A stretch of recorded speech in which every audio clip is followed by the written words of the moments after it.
Ladies and gentlemen, welcome to another episode of The Flank, man. I'm joined by the one and only Benji Nassim. We got Chris Duarte, a.k.a. Parasite, and of course, we got the one and only Patrick Price, a.k.a. Aches, in the building. Guys, how we feeling, man? How we all doing, man? Everybody doing good? Yeah, I mean, pretty gritty damn matches. Like, yeah. 2 game 5s, and just a fun set of matches this week. I think things are setting up nicely for this Toronto event. Looks like we've got a couple of really good teams coming in. A couple of good things to talk about in this show, and excited to dive in it with you all. Yes, sir, man. Pat, how you doing, Pat? You doing all right? I'm doing good, Tom. I'm doing good. I'm not doing that good, though, because we're about to get into the first matchup. Yeah, and, well, the blow it up. I mean, for me, this is the Shanghai Sharks Man. versus the Guangdong Southern Tigers. It's not even the fucking blow it up bowl. I called the fucking Cancun bowl on fucking stream today because it's like after the major, bro. Well, these teams are on vacation, you know. Yeah, nah. We'll obviously get into it. We'll go through it. But Chris, how are you, man? You doing all right, Chris? You doing good? Yeah, I'm good. I wasn't able to join you guys for the watch party, but I still watched the matches. And although, the first one was not a very high stakes match, I think these guys always still put up an entertaining series. Regardless, so not too bad. Yeah, not too bad. I say we hop into it and get this show on the road. We can start things off. We got the Florida Mutineers going up against the Los Angeles Guerrillas. We start things off on a Hydro Hardpoint, Hotel S&D, Hotel Control, Embassy Hardpoint, and Embassy Search and Destroy. Anything that caught you guys' eye in the vetoes, or not really too much between these two teams? Oh, look at the vetoes. I mean, they're pretty straightforward. I think as we kind of thought going into this series, we're like, it's all good because Pat was probably working on X to find actually watching the series. It's like on Sunday, working on Sunday, but it's all good. I think for this one, we thought this was going to be a game 5, or just because Leauge's played a couple of series like this. Florida has. Whenever they're playing their bottom team, it becomes kind of a mixy match. It comes down to the game 5. And I think we'd all predicted Florida before the series. Anyone pick Leauge? I predicted Florida. I think we all predicted Florida. Yeah, we all did. I know Pat flipped a coin. Decided, yeah, Pat flipped the coin. It was right. It was right. I'll give you that. Yeah, maybe we can get into the first map a little bit. It was the P4 that Florida was able to rotate to get a really, really big hold here. Let's kind of take a look and see how they set up here. They kept a lot of pressure dome side here, which I actually really like. They had 2 guys dome to try and delay that push, but most importantly, they had somebody back up, block those spawns. And somebody on that hill as well. So I like that they kept pressure, but simultaneously, keeping spawns blocked and getting that time. And you can see that initial push coming from Leauge coming in hot. RC's really struggled in his first map, man. He could not get kills in his first match. What's going on with him, do you guys think, with Alec? This is unlike him, man. This is unlike Alec. I mean, let's be honest, bro. Going through the motions. He's been struggling for a majority of the season. Like, I think he tweeted about it after the series. He's just not having fun. Like, he's got to find the passion of playing again. I know this team situation, the external things, the fact that his former team is, won an event this year, like all of that's probably not ideal. But he's got to figure out how to find something. I think he's still got a place in this league, and as focused Leauge team is, we know Alec at his best is a top AR in this league. Right now, he's just been really slumping for a couple months now. Yeah, he's been slumping pretty bad. I hope he figures it out. And then I want to go into to the next hard point and kind of see what happened with Leauge here. First and foremost, who was it? Was Exceed. You got to be careful, man, when you're pushing up. I feel like with 6-7 seconds left of hold, like you just can't die. You can't die. Even FaZe made the same mistake in the next series. We'll talk about it. But right here, you have to stay disciplined, man. And Chris, you can talk about this a little bit, but why is it so important to stay alive at the final seconds of this hard point? Well, if you die in the final seconds of the hard point, your team is rotating to it. The team gives it the back, you spawn out. So essentially, you're just 4v3 on rotation. If the other team's fast enough, they fight your team at new, and they're at a man advantage. I mean, it's pretty straightforward. Yeah, I mean, look how scattered they are. Kill cams though, Chris. Yeah, you can watch kill cam. Oh yeah. Imagine being able to watch kill cams. Holy shit, what a archaic. What a novel idea. Yeah, that's back in the day. It's back in the day, and that hurts them, man, because then Florida, they were able to make this P5 mixy and get in here and flip these spawns and lock down most of this time, and they go up 100 points going into the second rotation of hard points. This one was pretty over quick. Let's go into the listening with the Florida Mutineers. I thought they sounded pretty good. Let's tune in. Stand back to the time. Stand back to the time. I needed it, and I stunned it for you. One's Yeah, top bro. roof. I'm with you, Tyler, okay? Yeah, he was elbow. He was elbow. I got his elbow. Elbow weak. Elbow weak. Coming against you. Keep cut down. I need them. I'm playing the block. Careful, that's how I need it. Dead. We're missing one. I'm looking your P3 with you. He's top side. I have all the left boys. Yeah, I have our cave cut water route. Third door dead. Nice, nothing. I'm weak. Get next outside. Front P5 on me. Top line, one shot. I can call it if it goes broken. I need yo, Christ, yo, top line. Bottom broken. That's one shot dead. Nice. I have a trophy on you, Captain. I'm slow dead. I'm blocking. Javi, you're one off, okay? I'm looking P1, Javi. I'm looking your P1. Send over. I have all your cave cut. I'm good picking on this yard. Nading over the left, okay? One's broken dead. For a second. Follow me. Top window. I go to street. Front broken. Cape cut. Okay. Cave cut's open. I died dome. There's me two. I have your cave cut. I have all your cave cut. I need it in front of you. I'm running cross. You should, Tyler. He's close. That's weak. Two crossing. I'm dead. There's three there. I'm singing you. One's bottom dome, one's cave cut. They're pushing on P1. Yeah, go your left side shock. One's in shack ready. Dead. Where'd you? The other one's shack. Shack full health assault. Go left side shack. Yeah, left side shock right now. Dangerous. And not sure what the rotation was from there at Florida at the end. They're just all challenging Shaq and dying one by one. But they sounded pretty good in listenings. I mean, they were just completely bodying LAG. LAG couldn't get anything going. As you skimmed through, you can see it wasn't even close. Florida were able to run away with it. And LAG just really struggling to get time. We'll take a look at the scoreboard here and see what was going on at the end of map 1. 20-12 from Bracken. 25-17 from Vickle. Great map out of him. 21-14 from Tyler Fellow. Capsule had a rough one, but Arcities, man, 9-21, rough map. But to be fair, the whole team even exceed, right? 14-23. Everybody's negative except for Joe Deceives. Tough map 1 for the Los Angeles Gorillas. I mean, guys, any thoughts on a map 1? It was a Florida blowout. Nothing too much on the map 1, and I don't really know how much more we're gonna dive in depth into the series, unless you want to, Tom. But just some thoughts. Yeah.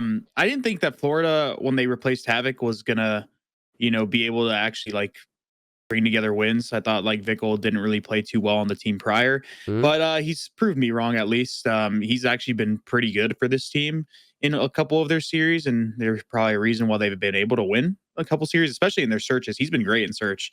But I was just reading the chat while we were listening to the listening, and there's just some interesting takes about Arcities in the chat. And although I'd like to see him come out of this slump, there was one take somebody said, "Oh, he's going to get on the top team next year," or "Oh, there's somebody even said that they're pretty much just chalking it and helping other teams by giving them wins." And That's ridiculous. That's ridiculous. Yeah, that is ridiculous. Take. Yeah, that was a ridiculous one. But the Arcities one getting on the top team, I don't think that's true. As much as I think he's a good player, and I think he's a person that, depending on his environment, you're going to see the best of him because he's a very emotional player. What do you guys think? Well, I want to say this right now, and we were talking about this a little bit before, but some people are like, oh, they're in 11th place or 10th place or whatever the hell. They're all the way at the bottom. It's talking about how they're chalking their year up and this and that. Listen, there's a major that they can still that they're competing at. There's a lot of money on the line.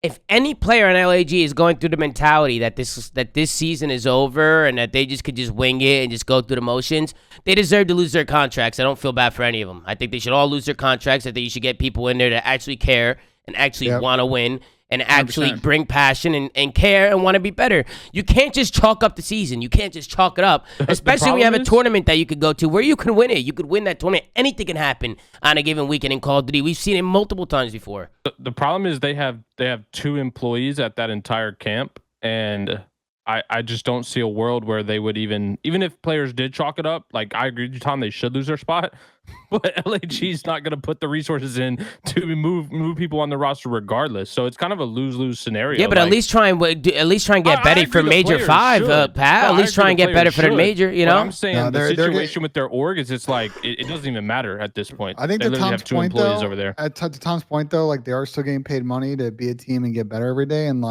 I get it. They're kind of in a weird spot, but want to see more life. This team is now, with the loss today, lost 10 series in a row. Okay, and bro, you don't want to just want to go into the off season just knowing you're not gonna get a spot. At least show people what you could do. You can still save yourself. Save yourself. But also not even that. This the thing that I was talking about. As much as I think Alex is a good player, he's valuable. people are that can cope. He's like gonna get on a good team. What team? Alec? Yeah, what good team would he get on? Like, can we like realistically replace him on any of the good teams as an AR player? And don't say FaZe. He was already on that team on Vanguard, and they got rid of him for a reason. If Alec can finesse these situations, Patrick Price here, man of the master finesse, can maybe speak to the art involved in this. I think there are two. One is Boston Breach, which we've talked about with their ARs. There's kind of missing a veteran presence that knows how to win. It would be a great story if he can go there, if they're looking still for a main AR and make them better. Okay. And I think him potentially, if Dante's in kind of a weird situation, him and Dante maybe being a team of two on Seattle or Pred goes somewhere, it could be an interesting option. That's assuming he gets released out of his current contract, because I don't know what the trigger is, like what LAG is going to do after the offseason with these players they have on the roster. Pat, what are you gonna say? Just curious. I was just wondering. The problem I have is I feel like that would just be a political move, because I mean, I don't know about you guys, but in my opinion, at least eye test wise, stats, what I've seen since like this LAG team formed after the blow up, I think Assault's been better every event than Alec. I mean, you're not wrong. I Alex disagree. He's been their worst player, but like I don't think Alec gets a shot anywhere. No, he's gonna get on a team. Not a top team. I think the bottom four cycle, maybe. That's why I say he's got to try and convince. I mean, this is where it comes down to the politics. He needs to make some political moves. Yeah, and luckily for him, he has obviously accolades, but he's also a pretty likable guy in like the player circle. So I think if anything, that might carry him forward. But I mean, look, to the Boston thing, it's going to Boston and say like, here's my plan on how I get you guys a chip, because you've got the talent here, but here are the issues, and here's how I'm gonna make your team better. Again, politics. He's got to justify his ability. We know that at his best, Alec has won chips. He's done it on two different teams, obviously with similar players, but still fair enough. Yeah. He's got to figure out how to do it another set, and I think he's got it in him. Just to talk about the map a little bit, I love this strat, and Florida ended up, or LEG ended up taking this strat from Florida later in the rounds, but I always love this strat where you show a lot of presence B-side on the offense, and then somebody plays like a little bit of a late flank. I think you got to be careful doing this now towards the end of the game, because I think good teams are going to be aware of this now. Like if there's a lot of presence B, you're going to be watching for this late flank. But you can see how Brack was able to just late flank this and find 2 easy kills, because obviously LAG, they all rotated towards B. So I just really like that strat right there. I thought it was a good play call from them. Do this too. I've seen Temp do it. It's a good strat. Yeah, Donnie's done it before. I've seen a few teams do it, honestly. So they go 3-1, and then LAG, they start to bring it back. They win a couple rounds here. They tied up at 3, and then take a look at the strat. LAG tied up at 3. It pretty much looks the exact same, copy and paste. You could already see on that mini-map Assault, right? He's kind of lurking by A, but the rest of his team is putting so much pressure towards B that all those Florida arrows, they turn. And then Assault, he goes to make his move. And Assault, he's going to push over here, Platt. And he's going to find 1. Finds another one to Brack here. That's 2. And then he almost gets the 3rd here. Puts a lot of bullets to fellow, but he gets cleaned up. So just well executed by LAG. They start to bring back this S&D. And in the next round, Florida. A little bit of a troll here from Florida. You can see Exceed. He's able to get the first blood. But it's the Florida Mutineers who get the bomb down during a 3v4 situation. Capsule and Brack, they get a couple kills mid-map. And you can see how it kind of just all falls apart for him. I feel like with bomb down right here, I feel like Florida should be able in the 3v2 here to stay alive and clutch this round. I'm not really too sure what happened here. I don't know why Capsule's even why these guys are even challenging anything. You know what I mean? Like, bomb is down. There's 25 seconds left. They have to hop it. Just get yourself into a corner where you can't be seen. Let them make the play. But instead, Florida is the ones trying to make the play and trying to challenge, and they end up going down. So I just thought it was a little bit of a troll from Florida. What do you guys think? It's just discipline, bro. Like, no discipline. That's the issue you run into when you're. I mean, we're watching like some of the bottom teams. Like, they had a good series. It went to map 5, but like, this in no way, shape, or form was like good Call of Duty. Like, if you watch the people like Thieves, Thieves prior, teams like Optic, teams like FaZe, teams like Toronto play, they don't make as many mistakes like this. They play their situations properly, and I mean, there's people just can see it. It's quite obvious. And then in this round, I mean, LAG 3v1 situation, you're thinking they're going to close out the map, and Brack 1v3s him. I mean, he finds Alec in the middle of the map with his pants down. There you go. Now he makes it a 1v2 situation. And look at what they let him do. They just let Brack waltz right through the middle of the map. He shoots Assault on the side, and then he finds Exceed up top. Now, if you're Los Angeles Gorillas and you're in a 2v1 situation, they got to be the same side, man. somebody, you're either doubling bedroom or doubling double desk. It's one or the other. Them separating like that just completely screwed them. But what do you guys think? I thought Brack, that was too easy for Brack. I agree. Like separating isn't a bad thing though. They just need to be in spots where like they can just take turns checking the bomb, but they don't need immediate access to the bomb. Like he's pretty deep. Like Assault could have ran into Spa and just hit in Spa, and then Exceed could have like ran obviously where he was in bed, and then be like, okay, Exceed check. He peeks the bomb, not on it. All right, next guy peeks the bomb, not on it. Peek. Oh, he's on the bomb. Okay, 2, 3, 2, 1. Instead, they're just playing shit spots. Like, it doesn't matter if they're split. Yeah. They weren't even shooting back. And then this round was insane. Then LAG, Jodeci is in a 1v2. I'm thinking, oh, my own LAG's going to throw it away now. We're going to round 11. But don't you worry, because the fire extinguisher blows up in the corner. Tyler Fellow goes down, and Joe picks up the kill on a Brack, and they clutch the series. Bro, did the stun hit him, or did it literally go through the door, hit the railing behind him, and bounce back? I don't know what happened there. I have no idea. Bro, obviously explodables. I mean, we've seen this for a while in COD. I mean, Optic Van, shit like that. This fire extinguisher has already played different though. That's a car bomb. I know. I was about to get the fire extinguisher. Also played a weird role on this site a couple of times this year, but this is the worst I've seen. What a fucking troll! I mean, the reactions say it all. I think everybody's mind blown with how. Bro, it probably happens so much to people that like in the amount of hours people scrim or even off camera. Like imagine just even like a hard point. Imagine being in that kitchen. Like you're like running in to get your teammates trade. A fire extinguisher randomly blows up. You can't run in and get a trade. Like you're one shot. It happened in one of the matches with Vegas, bro, where Standy literally died to Hixie or somebody in like a 1v2, and they almost cost them. I don't know. They just need to get rid of that shit in COD. But I mean, we've had dynamic map elements off in every Call of Duty competitively for years, and in this game, they just are on by default, and I don't think you can turn them off. Yeah, now we get into the hotel control, and this is where LAG, they just get completely battered on this map, to be honest. There's really not much to talk about in the control. I'll skim through it, but let's take a look at the first offense here in Florida. They just keep putting pressure. Bedroom, they had a good break off. They got 2 ticks off the rip. Just outslaying LAG. They really struggled getting kills here in Florida. They win the offense. They go into the next S&D. They get a pretty comfortable hold. I wanted to get your guys' thoughts here on the last play here from Joe to Thieves. He's pushed up here, right? They need to defend this A point. There's 30 seconds left. LAG is here. Joe to Thieves is pushed up for the Los Angeles Guerrillas. He finds 1, finds 2 dead. He plays a corner and calls the streak in.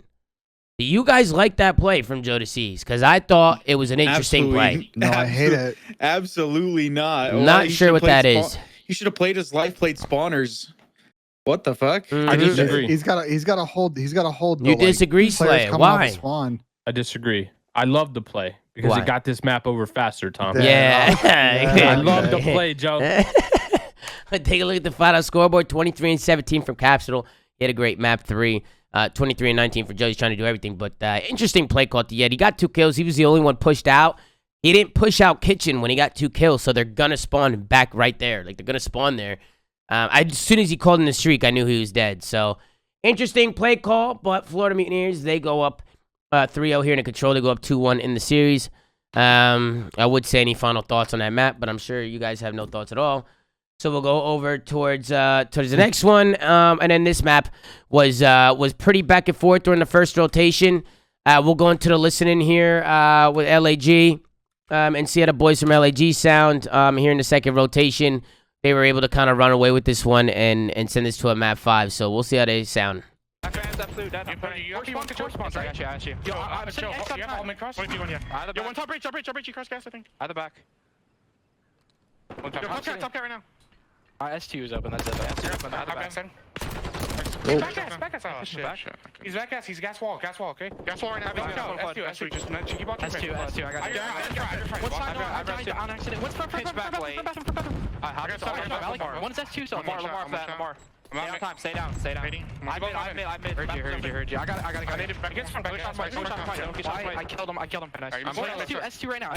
We don't lose S2 right now. He's wobbling me. I'm watching. Two. Going front back. One more. I got you. Playing backside. I'm new. It was fellow. Yeah, let's go. 2 S2. Don't block. I'm not. Actually, just want to. I shoot. We kept. I got pillar.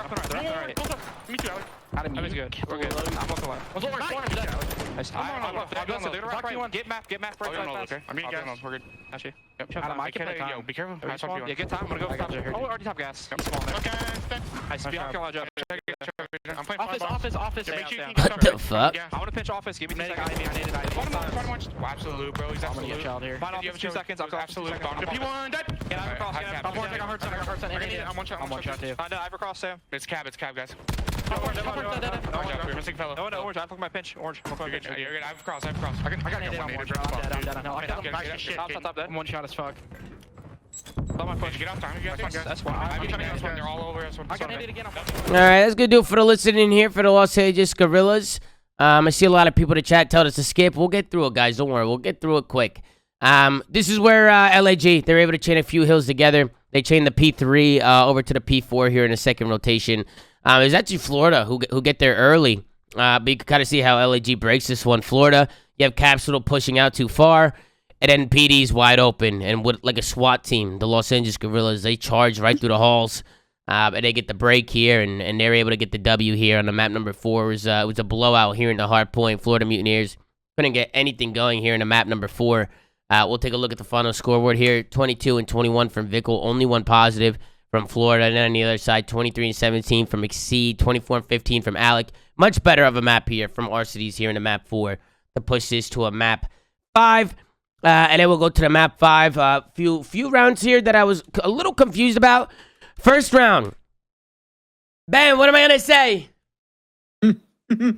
What, playing the bomb? Plant the bomb. Just plant it. You're losing full on the watch party. There's 13 seconds left. Why is the guy with the bomb? Why is Capsule? No, go back. See, let's see how much time he had. Well, after they go all the way back. What do you mean? When did he get on the bomb? What time he got on the bomb at 22 seconds. He got on the bomb at 22 seconds. He sat there for 10 seconds. Bro, even they're even making it play too long. Bro, it's taking too long for you guys to get here. Get here, plant the bomb. And if you're going to get here now, have somebody look over you and plant the bomb. Why is he trying to watch his own back? What's the play call there? Now they just get funneled. No, Florida has no one B. It's like, bro, here's the thought process. It's like they're just going to know that you're A. There's no one B. The more that you sit there, the quicker they rotate over and get in better positions. Well, their best chance to win that round was 3v4 insta plant, get better timings, hold your post plan, and maybe you win it.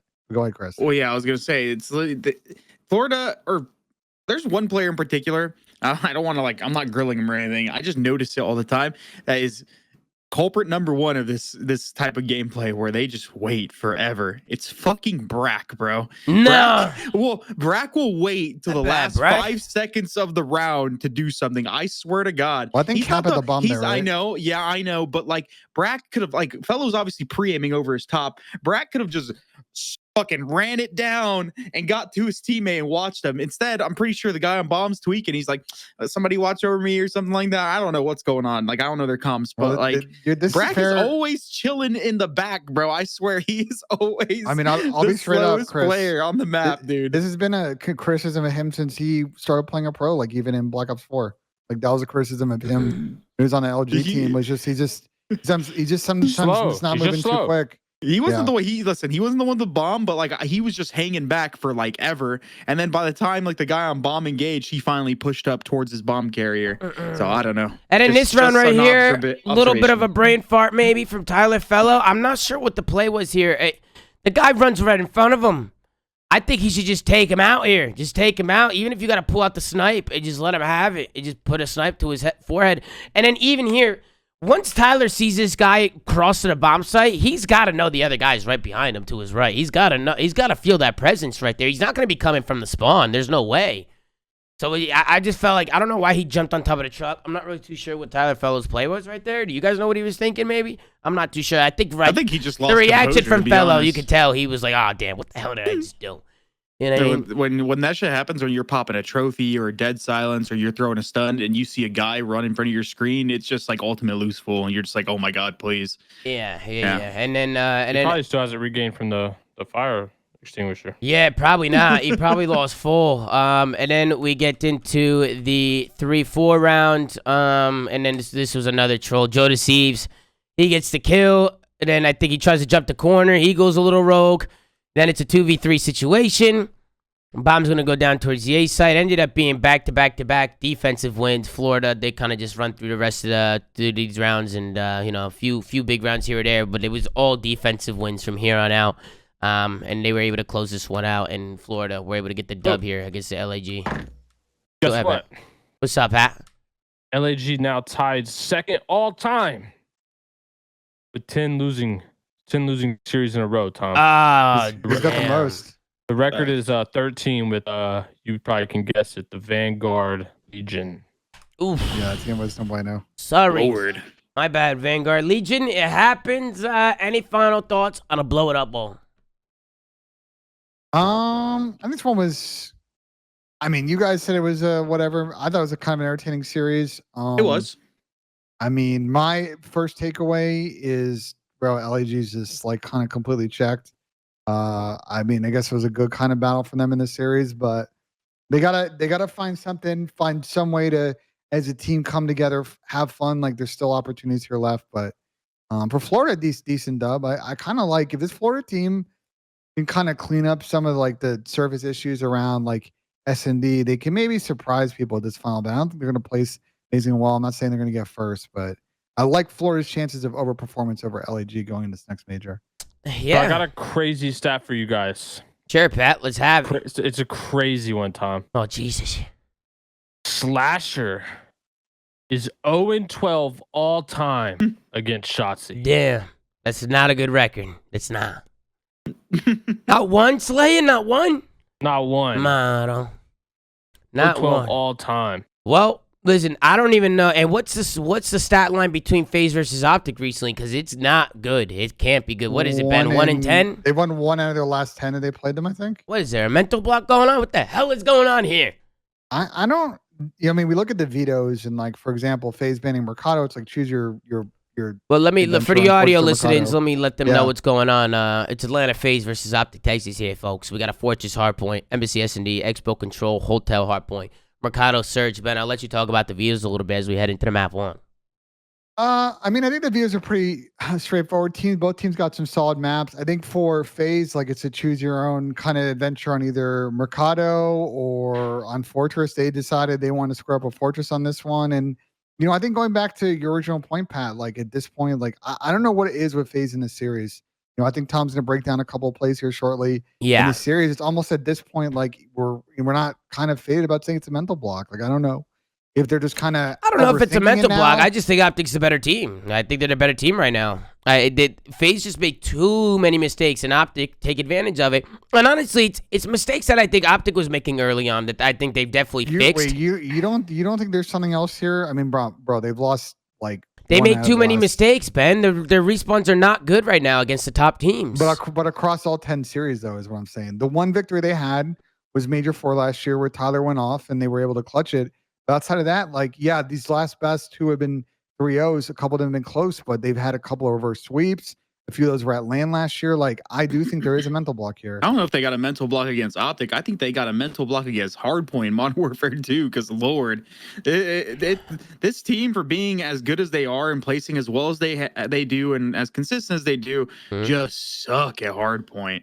And I don't know why. Definitely off the rip. Sorry to cut you off, Chris. Definitely off the rip. I thought Optic had a really good break off. They start from the bad side here, Optic. You could just kind of see what happens here. The break off is a lot here on Fortress Hardpoint because Optic, they're spawning on the bad side. Dashy was able to find 2 kills off the rip, and then Shotzi was able to make a play here right through mid. He finds one onto MC, and then he's out. Once Shotzi's out, now you got to worry about him, and these are just the plays that he makes. I mean, these are big plays right early on. I mean, they put FaZe right into the blender. They flip on bad side right away, and they just put FaZe into that spawn trap. They pin him into like those P2, like P3 spawns, and they just trap them into those back dome spawns. It was a really good break off, really good play from Shotzi coming out of maps off the rip. And then as we get into the P3 hardpoint, this is where FaZe has to bring it back.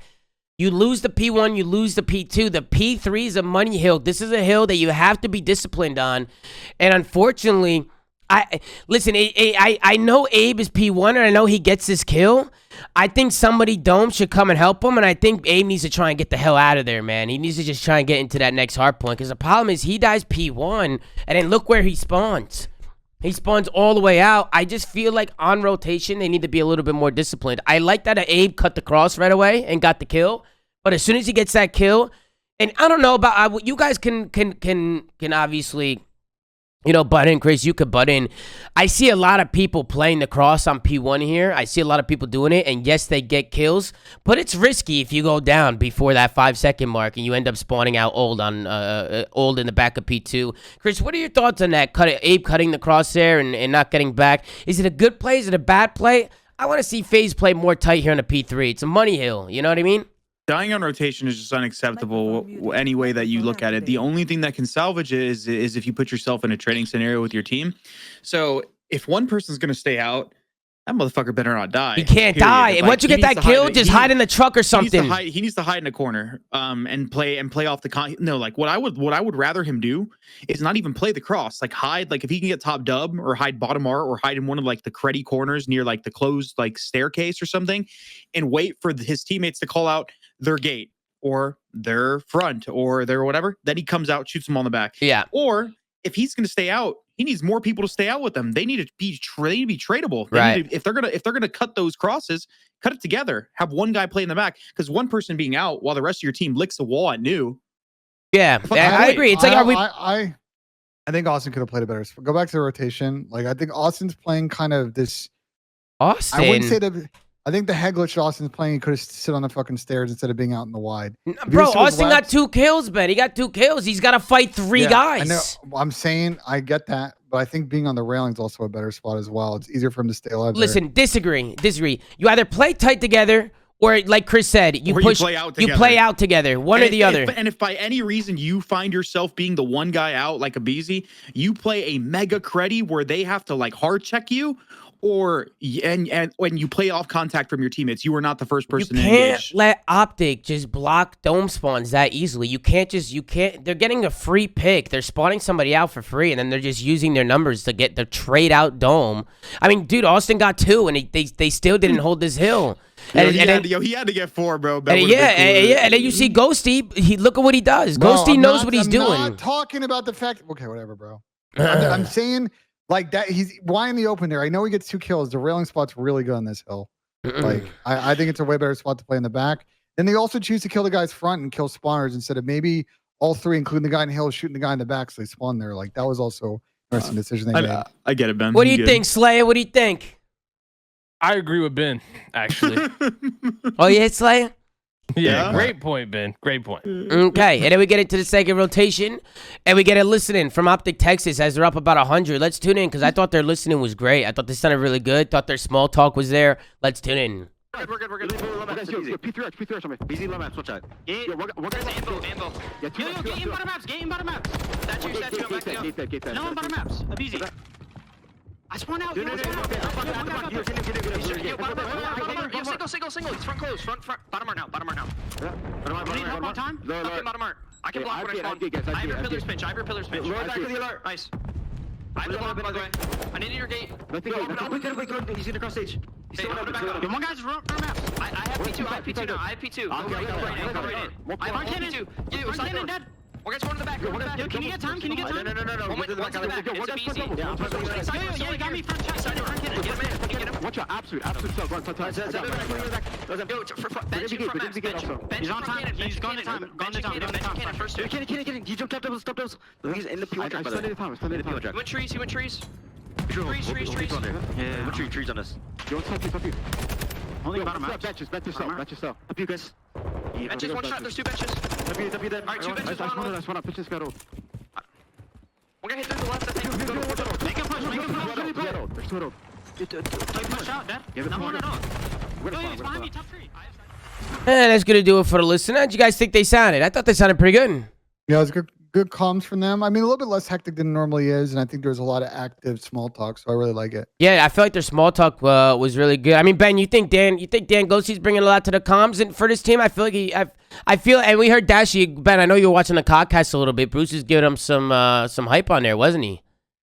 Yeah, I mean, so Bruce was on and talked about how, when they were trying to figure out they wanted to move on from Ender, the key thing was bringing in someone that can do what Illy was doing for them, last year. And so, On Brandon's side, like I know Chris, you kind of helped him out with a little bit of a selection shortlist, and then he watched those VODs with Dan. He was like, okay, I think this guy's got it for what we need on our team, and I think he's really stepped in, filled that role. I think he slayed well at times, and I think it's been a really good chemistry fit. His Optic team that was in a really weird spot after Scump retired. Yeah, and then as we get into the second P3, is this the spot you're talking about, Ben? The real spot right here that Austin's in right now?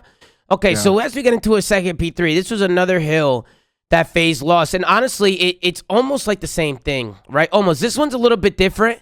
But take a look at MC, right? You have 3 guys from FaZe rotating to new, right? They're playing tight. They're rotating. That's it. They're talking. MC's still pushing old with 20 seconds left, right? He pushes old. He finds one. And then instantly gets traded out. Now, as soon as these spawns come up, these Optic players know for a fact, especially with Dan Ghosty spawning close gate right there, or close front right there, like by that statue, they know that MC spawned out here. So what do? They read the spawns. You can see Hook, he instantly turns around. Shots, he turns around. The MC, he even shoots there as well. MC shoots. Which I think the better play for MC there is just to hit through art and get top double and try and shoot some people in the back. They were playing for him. It wouldn't have mattered. Number 2 picked him up, and number 3 looked for him too. But shouldn't MC know that they're playing for him there? Like he should probably know that. Hey, they're probably gonna play for me here. Like try and get like up top art. Like try and be a nuisance. He tried. He went up the dub stairs. He just got teamed. Listen, I'm not blaming it right there. I'm just saying. Yeah. Again, it's another rotation where like FaZe but they killed the guy in the back. Play this through. I'm really curious how they end up getting broken. Let's see where the next guy does, because I know MC's fucked. Trade this guy in the end. They were looking for him. They were looking for him. MC was screwed, but MC also pushed 20 seconds of ult when the rest of his team is rotating. The guy front just overpeaked and died, and then they just flooded the other 2. The streak comes in, and they salvaged it. And then this is kind of where it falls through again. They were able to salvage it a little bit. Oh, but then they let him again. It's these gate spawns, man. It's these gate spawns. They're just letting Optic run through gate. We could kind of see how it plays out. MC does a good job coming off spawn. MC was able to find a couple kills. Boom, that's 3 dead. Right here, boom. This is where they gotta stay alive now, right? 4 dead. They gotta try and get themselves into good situations here. Dashy finds one, and then Shotzi finds another one, and then again it was Hook who pushes through gate and blocks the spawn. It's even more funnier. MC gives this maps up, but look what number 4 does. He doesn't ever actually hit gate. He goes fucking bottom maps. It's actually really, really unfortunate for MC, because there's a call that some guy's going through gate, he dies, but he never actually pushed gate. He went to go support on stairs. Yeah, you got to think maybe, you got juked, huh, Ben? A little bit. That's a good call right there, Ben. It's a good call. Because MC, he did give up maps there to go pick it up. Because I'm sure maybe, Ben? Somebody might have called it right there, right? Like somebody called him. That's good work from Kyle, or from Bruce to kind of... He juked it. He juked it. Yeah. But, MC holds his pre-aim. Like, he gets that kill on Ant.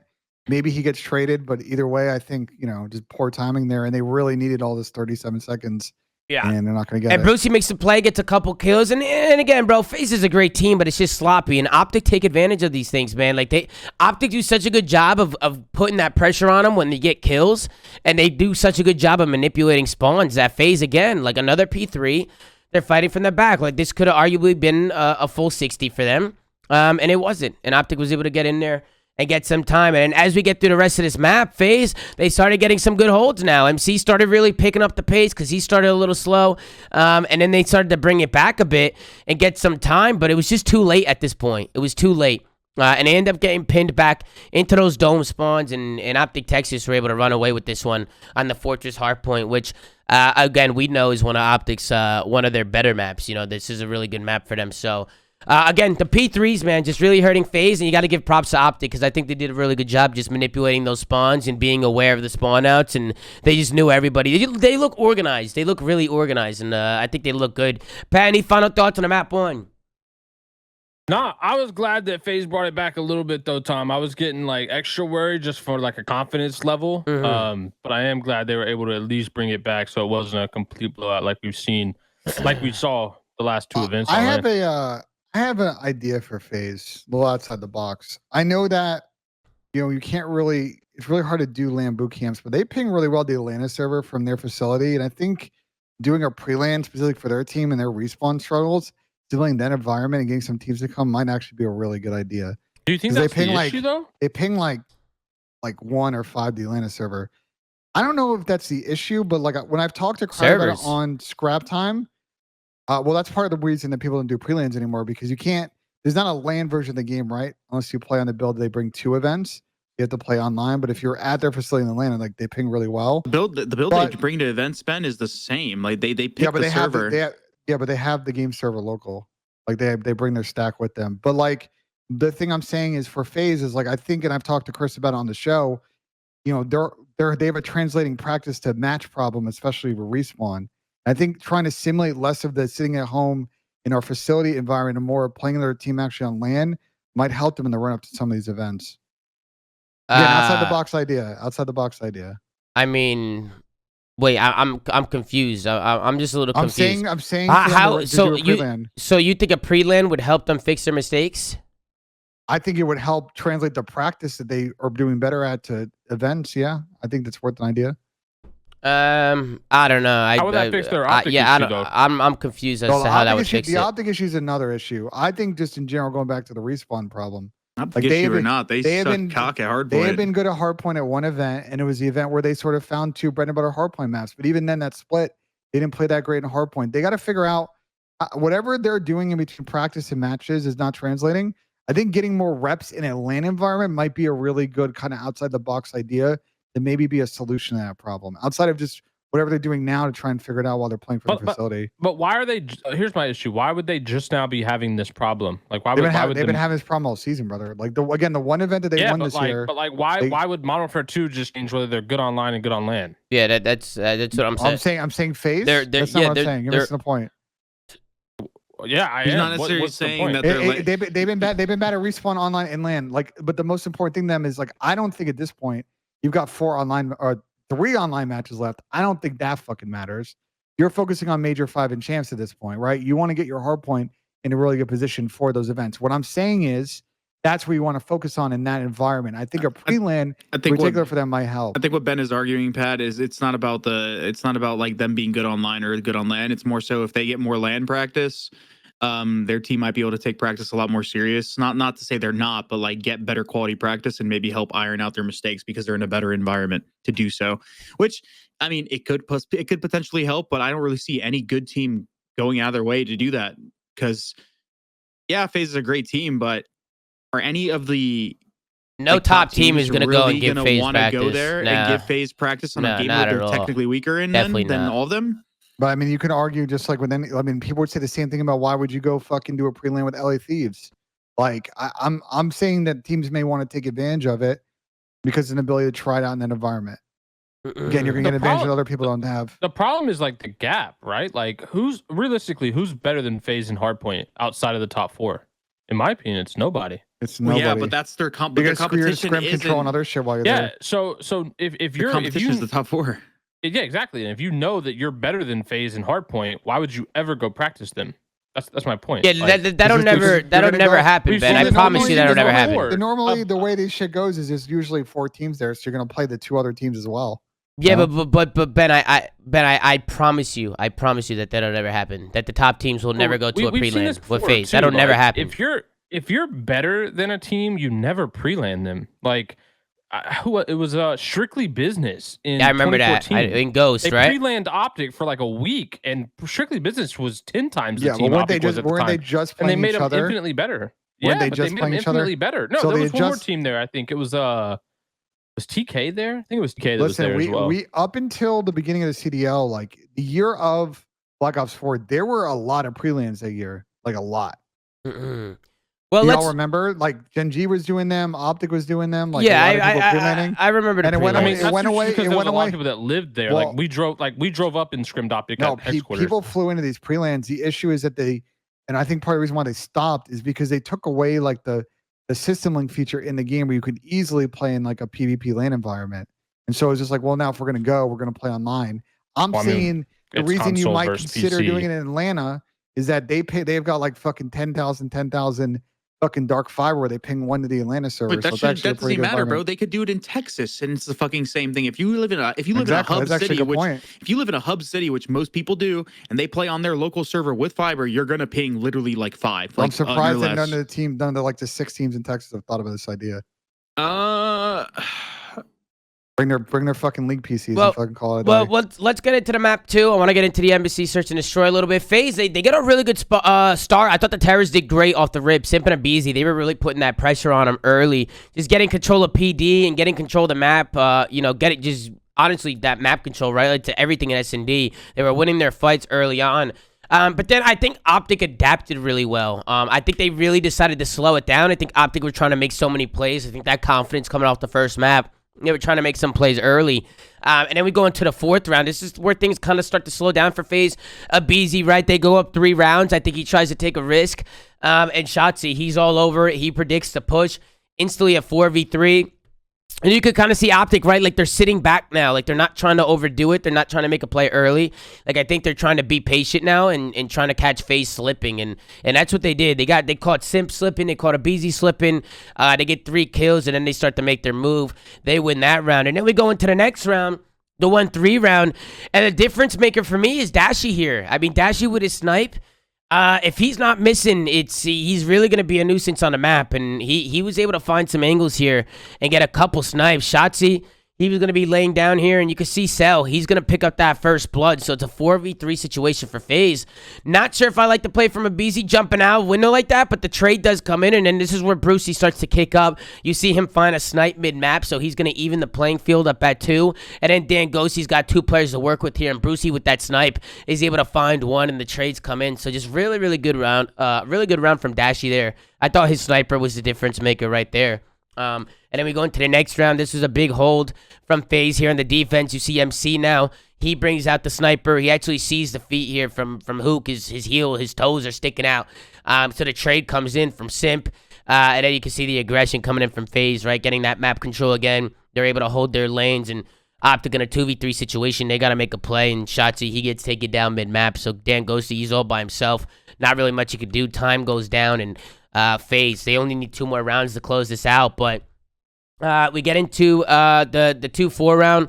Optic, this was a pretty good hold from them on defense. It was actually Shotzzy who makes the play in PD. Him getting into PD and just being a nuisance was definitely annoying FaZe. You could tell it slowed down their push a little bit, and I think that's what Shotzzy does best, right? Like, he gets himself pushed up into good scenarios.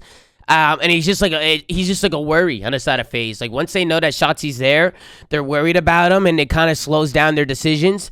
You can see Shotzzy, he was able to find 1 onto MC with about 40 seconds left on the clock, so he makes it a 3v2 situation. Dan Ghosty, maybe, was this the round where Dan trolls? Abeezy gets 1 here onto Shotzzy mid-map. Dashy finds the snipe, but take a look at this. With 14 seconds left on the clock, I think it gets down to about 9 or 8 seconds. Dan's got to be careful, man. He needs to wait a couple more seconds before he jumps down and checks that bomb. Because you can see Abeezy, he gets the kill there, and he's able to get the bomb plant down. But luckily for Dan Ghosty, he's got Dashy on his team with that sniper rifle. He's able to get the snipe onto Abeezy with 6 or 7 seconds left to clutch it up, get the kill, the 1v1 clutch, and get the bomb defuse. So Dashy with that sniper rifle, you can see even Tyler laughing a little bit, being the difference maker. He probably just lost full. JP was in the chat and said there was a miscommunication. A miscomm with Dan Ghosty, you're saying? Oh, miscomm. Yeah. So there you go. You hear it here first from JP. Shout out to JP in the chat. A little bit of a miscomm there from Optic Texas in that round. Can we go back to like Abeezy running up P1 when he goes like around the back alley? This is just something I want to point out because I know this guy's definitely a smarter player than this. Like, are people faded? Like, he was just running. He runs this back alley. He's got dead silence pop, and he just jumps into the bushes. Hello, look at the guy up top bridge. He hears him. He hears the bushes. Yeah, he hears him. He almost dies. Granted, like, he still stayed alive. He made a play. Abeezy made the play. If he had dead silence and he didn't touch those bushes and he just goes around, like, he might have been able to like get the jump on the guy up top and potentially maybe change the course of the round regardless of the 1v1 clutch. But yeah. Yo, stop it, chat. If you guys play ranked or you guys are competitive players, watch out for those bushes because that literally damn near gave away the entire play. Yeah, I also really like the discipline from Dashy there. What's up, Pat? No, I was saying, yeah, Beezy. Well, Can't yeah. be making those rookie Oh, plays. yeah. No, he's a nowhere, bro. I don't know. It just looks hilarious. I was like, whoa, we're just gonna jump in the bush. But I like, even though Tyler was putting presence here on the A site, right, and he's getting kills here, I like that Dashy held his lane B. How many times do we see players give up AC and rotate over, you know, and then they give it up? Dashy, he stays locked on those windows, and he's able to find another snipe. So it was a good heads-up play out of him. Tyler obviously gets the bomb down, but Dashy with that snipe, he takes care of business. We could actually take a look at the final kill cam here, but I think Dashy hits him with a little wall bang through the door as well. There's a good play out of Abe to jump across, right? Get eye checks, get checks on the site. But Bruce just hits a really nice shot through that door. So you can see the score now. We're at 3-4. And then we get into the next round. And it's a 2v3 from Optic. You can kind of see how it plays out. They go over towards that A bomb site first. They drag all the FaZe players over. I argued that maybe MC should stay B bomb here. I think he should stay. You have Simp, you have Austin that are already kind of camping this A bomb site. Like, you know that they're not on the A bomb site. You know that they're deep. I think MC should continue to hold AC here. What do you guys think? Well, Tom, it's even worse than that. There were 3 of their fucking team was over there before the other guy died. Well, that's what I'm saying. But that's what I'm saying. Like, you can see, boom, how it's set up. MC's playing alone on the B-bomb site, and look at how Optic's playing it. And we were just talking about it in the last series, right, where a team shows so much presence towards one site, but they have somebody lingering on the other side. And in this case, Optic had the bomb lingering by the B-bomb site by himself, and it was Hook. And you could kind of see what happens. It's Optic who puts that pressure towards A. MC ends up giving up the B-bomb site, and then Hook, he waltzes in. And Chris, what did we talk about with that bomb yesterday? It's an extra player. Yeah, it's an extra player. A 2v2 with bomb down is essentially a 3v3. Like, but also I wanted to just, mention something about this map. It's like a big map in terms of line of sights, but it's actually kind of compact in terms of the way it plays and like all the sight lines available and that have access to each other. Cell doesn't need to give that up because like, unless they're actually pushing far up the street. Exactly. And like they're already, like towards the third van, Cell doesn't need to rotate. He should hold it. He can hold it there. And then like, okay, if they start to get pushed up, he can be readily available by pushing through mid-map and like cutting the cross P2 or preemptively flanking around the backside of, P2. It might seem like hindsight to some of you guys, but you can literally just sit top AC and be patient. And unless your teammates all start to go down, rotate or just like play for a pinch or like play to like cut through the mid alley. There's no point in you rotating. Yep. It's such a quick rotation. And then I just also want to give props to Hook, man, because this guy has been so good for Optic. I mean, look at the plays he's making. He's bottom orange. He's able to find one. I love the dive across mid map. If he doesn't dive there, he probably gets caught out. So I just love the movement. Dashy, right? He works off of him. Hook is making plays, and Dashy backs up on those top windows, and he tries to get some crossfires to help him out. He's able to trade out with Hook, and a 2v3 comes in. I just thought it was good plays from Dashy and Hook. They played off each other really well right there, and they were able to get the 2v3. So really big plays. Then we get into the 4-4 round. I like the adjustment from FaZe. 4-4. Optic ties it up. Get confident on them. Like, hit this A-bomb site. Get this bomb down right away. And that's what they do. They rush across or to B right away. They jump across, they dive across, they get the bomb down, and they kind of play just a deep setup. They have MC kind of lurking top PD. They have Austin playing deep PD, and Abizi can kind of just go rogue and do his thing. But once that bomb is down, Optics needs to make the play. So I like them putting that upper hand on them and getting that bomb down. It was a really good strat call from FaZe. And then as we head into the next round, Optic, they try to do the same thing, right? They dive across, and it's Abizi who gets picked out. Abizi tried to counter it. And then I think you can already see Simp and Slasher, they start to inch up. I'm not really too sure. I would have liked to see Optic commit here. They end up clutching this round anyway, but they get the kill onto Abizi. So I thought they were just going to commit to this push, but they end up backing up.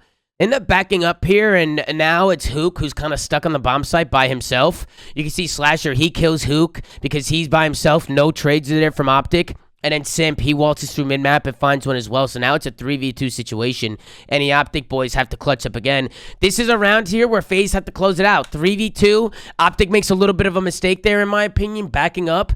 And right here, it's a 3v2 situation. It's Simp who's kind of pushed up by this top paper area of the map. And Shotzi, he takes advantage of it. You can see Shotzi, he shoots top windows, and I think that makes Simp react a little bit.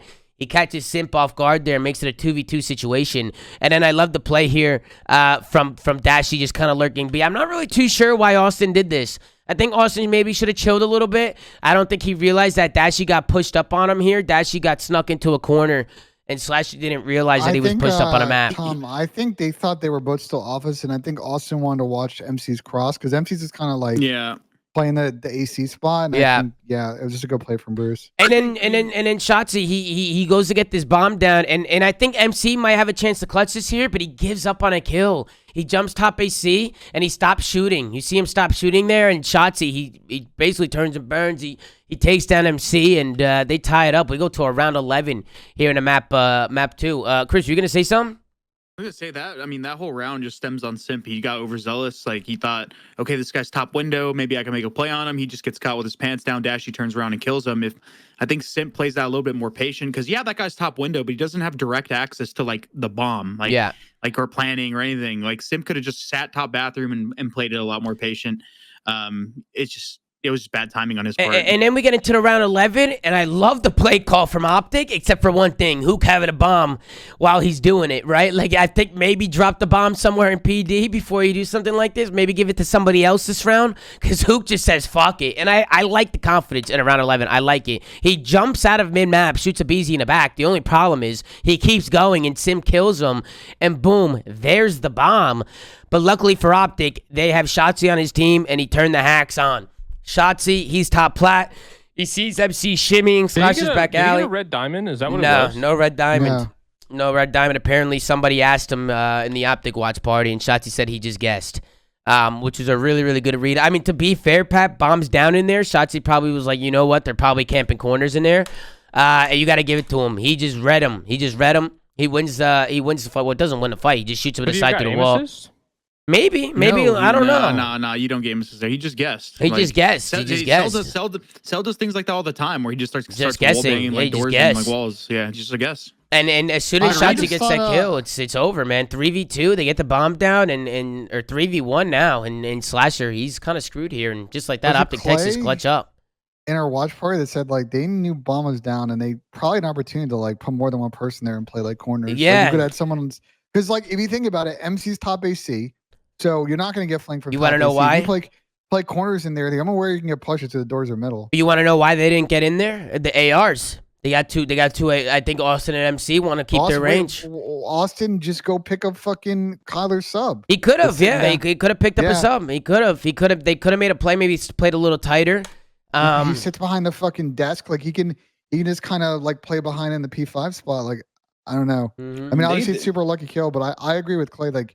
In retrospect, obviously, probably stacking was their best. They could have stacked in there, or they can just play the entrances to like the building. Like it's the same thing, which is kind of what they were doing. But I mean, I just think the wallbang. I think Shotzi made a fantastic play. I mean, I just thought he made incredible reads, and you got to give it to him.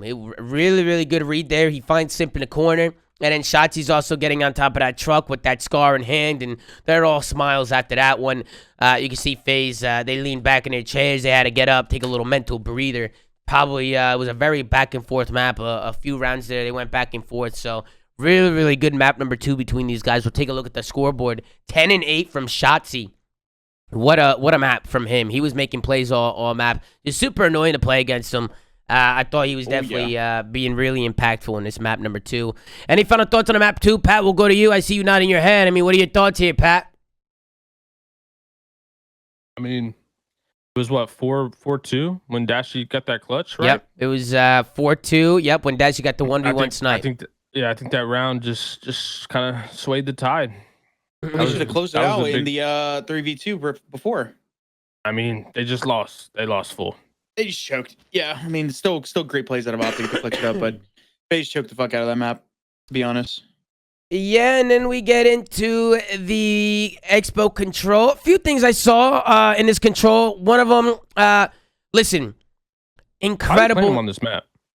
What, Expo control? They might not be concerned about actually like beating them. This could be the complete copium take on people. But I'm gonna give them the doubt. They have to get they need reps on other maps. We've talked about this with control, and if you're not in winners, like you can get mega fucked because game 6 in your series is going to be the one control map you don't play. We saw it for pretty much every team that's lost a series of champs, and FaZe, it kind of makes sense why they're working on it. Yeah, this map set was completely different from like the normal FaZe Optic map sets. So there could be some map experimenting from both teams here. And they're not usual. Now to get into the Expo a little bit, you can see FaZe, they have Optic pinned. They give up the B point, right? Because the B point is the easy point to get. They push up on that A point. Hook was the only guy staying alive here. I think he kills Austin about 4 times. I think he just keeps spawn killing Austin, just running in circles. Hook makes insane plays staying alive Snow here.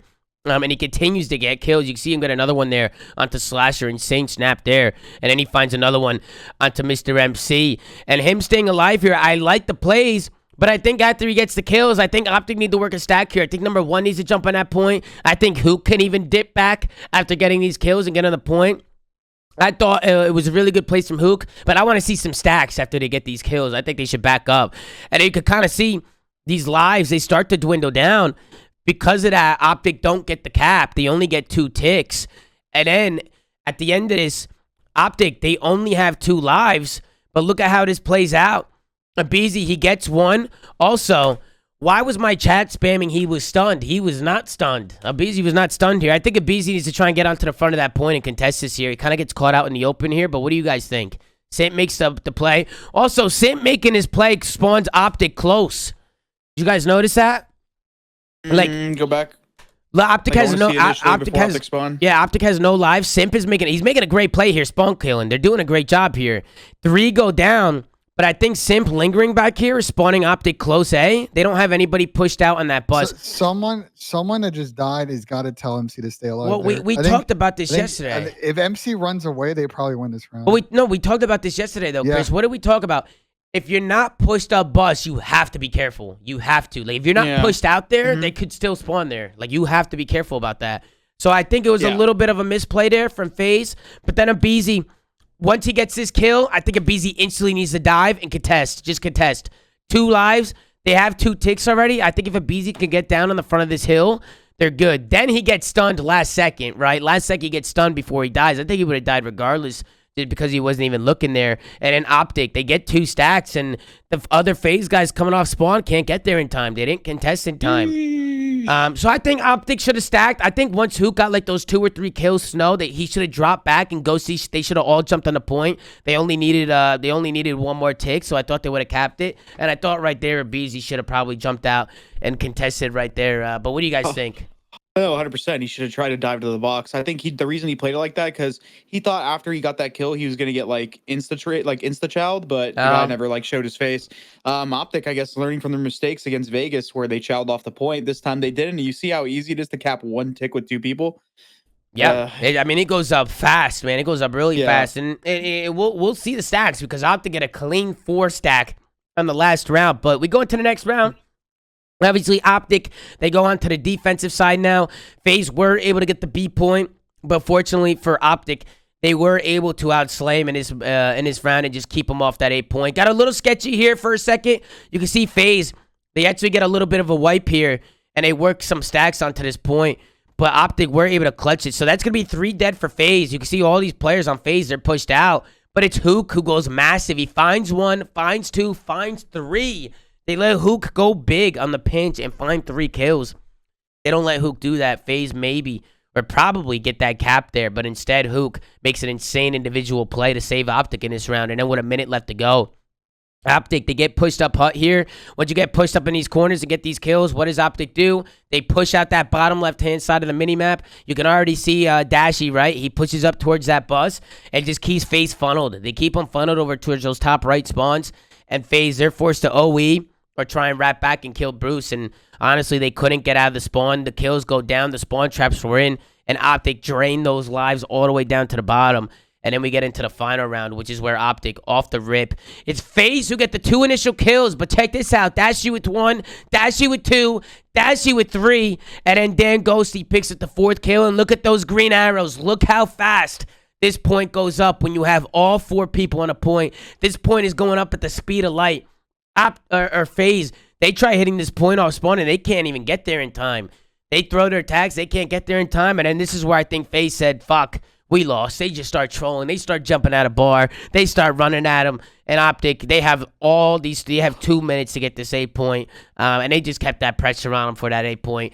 8 point or B point, sorry. It's really hard for FaZe to hold this B point. Yeah, get it over with. It was done. It was done. Finished. Finito. Optic Texas, they keep putting pressure on this B point. FaZe did everything they can to try and hold it, but eventually Optic, they work the trades coming off spawn. They got a lot of opportunities to hit it. And it's a 3-0 victory over the Atlanta FaZe. We could take a look at the scoreboard. 27-14 from Hook. He continues to shine for this Optic Texas team, continuing to do what he does. Dashy, another one, right? 23-12. Fantastic plays from him. Everybody on FaZe on the other side, only one's positive where I'm seeing a Beezy, but you can see Slasher Simp. They struggled a little bit in this one. Really, really good day for Optic Texas. Thought they looked good. Thought they clutched up. I thought there was mistakes from both sides, but I thought Optic, again, was just the better team and just took advantage of those mistakes and just really let FaZe have it. So definitely when it comes to the matchup with FaZe and Optic so far, Optic definitely has the upper hand on them right now. They're just absolutely mowing them down. I mean, guys, any final thoughts on the series as a whole? Any final thoughts? I mean, Pat, we'll start with you. Any final thoughts? I mean, my first thought, Tom, is I was right. This was a DoorDash challenge, that's always good, Tom. Right. You were just you were half right. Right. I mean, it doesn't matter who wins, right? The DoorDash challenge is a DoorDash challenge. Right. At the end of the day. Right. A DoorDashy. They're calling it. Oh shit! My microphone just fell off. They're calling it a DoorDashy. Yeah. I started that. They took that from me. I tweeted that last major. But yeah, I mean, look, Optic played great. FaZe, I think, to your point, Ben, I think they need to do something. I don't know if the pre-LAN is the fix, but I do think there needs to be something done because not only do they just look bad in Respawn in general, they just are looking rough against Optic at the moment. So, I think they got 6 weeks or so before COD champs. So I think they'll have that. I think they'll have it ironed out by champs. I don't know if they'll have it. They'll have it fixed in time for Major 5, but I think by champs they'll have this issue worked out. I mean, here's the problem, Pat, is that they're not that good at hardpoint. They can't win expos, so you're gonna run into a situation where between Hotel or CeeLo, you might pick a better control map for the other team. Like their win conditions are not good right now. They need to figure out.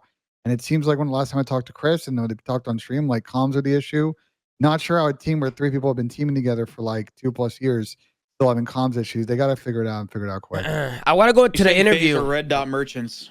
I don't think they're red dot merchants. That's not what I'm saying. But not that it's a bad thing. But this game, you should be a red dot merchant. You should be a but this game with how the spawn system works, in which you need to like back up and block and making sure that you time your debts correctly and just a little like small things, you get punished. Like they're just not doing it right now. And then I want to go into the interview with Dashy because I thought this motherfucker was locked. It is interview. It was a good interview from Big Brucey. I really liked this interview. So let's tune in and see what Big Brucey had to say after the match. Joins or after the match. Live Excuse from me. The Monster Winner Circle. It's our winner spotlight. And Dashy, talk to me. This guy about was the locked, search bro. and Look at this. destroy, because I still didn't believe you guys were going to be able to come back in that game despite your wallbang. Yeah, I mean, it was definitely a back and forth S&D, but I mean, we take pride in making adjustments mid-game. We're S&D kids, so we could kind of see and read the map on what they're doing, where the pressure is coming from, and we made the right adjustments, the right calls, and we ended up clutching out. Yeah, you did. Dashy, obviously, when it comes to this matchup, you guys have had Atlanta FaZe's number throughout the entire season, throughout this entire game. They had to try something new against you. Were you surprised that Expo Control made it as game number 3 in this series? Not really. Nothing surprises me anymore, to be honest. Brandon, I can tell that you're absolutely locked. Congratulations on the win. I wanted to ask you, you guys play Vegas. Someone made him do the very, interview, very close game. It goes down to the wire. Yeah. But today, you guys came with some extra energy. Why do you guys seem to play so much better against FaZe? I mean, you have to bring your A game when you're playing FaZe, no matter how they're looking or anything. I mean, they're some of the best players of all time, so you got to bring your A game, and I'm glad we did. Dashy, you talked with Nameless on Friendly Fire. You mentioned that you used to team with Celium. Do you guys text each other, send a little DM after you hand each other a 3-0? Not really. I mean, obviously, Cel's my boy, but I mean, we're competitive. We don't really DM each other like that, to be honest. Final question for you before we let you go. Optic's been in 2 grand finals. Are we going to make it 3 come Toronto? That's the plan. I like it, my friend. Best of luck. The green wall is behind you, cheering you. All right, that's going to do it for the Dashy interview. Yo, my man was locked in for that interview. Was he not locked in? He didn't make a single expression, dude. Tell me it's the count amount of words that he said during the interview. I liked it, man. I actually liked it. I thought it was a good interview. The simple answers. Let's hop into the final series of the day. This one also went down to a map 5. This was a great series. We got the champs coming in. LA Thieves going up against the New York Subliners. We start things off on a Hydro Hardpoint, Hotel S&D, LSCLO Control, Fortress Hardpoint, and then we end things off on an LSCLO Search and Destroy. Any thoughts on the vetoes, guys? Yeah, Tom. I think this LAT squad thought they had their qualifiers off.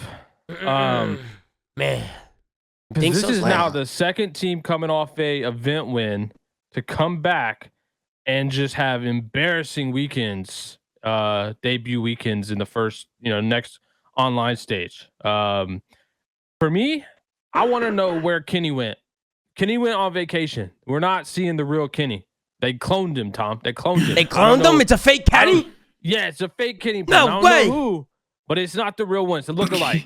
Kenny never really plays particularly well online for this team regardless, and we can't really make online as an excuse because they had a really good LAN stage or online stage. It's Quavo. In the last one. It's Quavo again. No, fuck no. I mean, if we want to actually talk about the vetoes, I mean, Mercado was left over here and Thieves chose to play Hydro, which is a really good map for New York. I know Thieves are good at it, but Mercado might have been a better square up, so I think in retrospect was probably not. Unless they wanted to get more reps on this map, I don't think that was the right decision from Thieves. Yeah, I mean, as we get into the Hydro a little bit, it was a good start for New York. They get a really big hold on a P1, and they were able to get some, or not a P1, but the P1 and P2, they were able to hold those spawns and lock down some time. LA Thieves, they bounced back here on the P3. But heading into the P5, I thought is where New York was able to get a fat lead on them. And I just thought it was a good rotation from them. We could kind of see how they played out. LA Thieves do a good job. They get the kills and they push up and they spawn those New York players out. We could kind of see it was Kismet who finds a kill off of Old. And look at the spawns come in for New York and Thieves.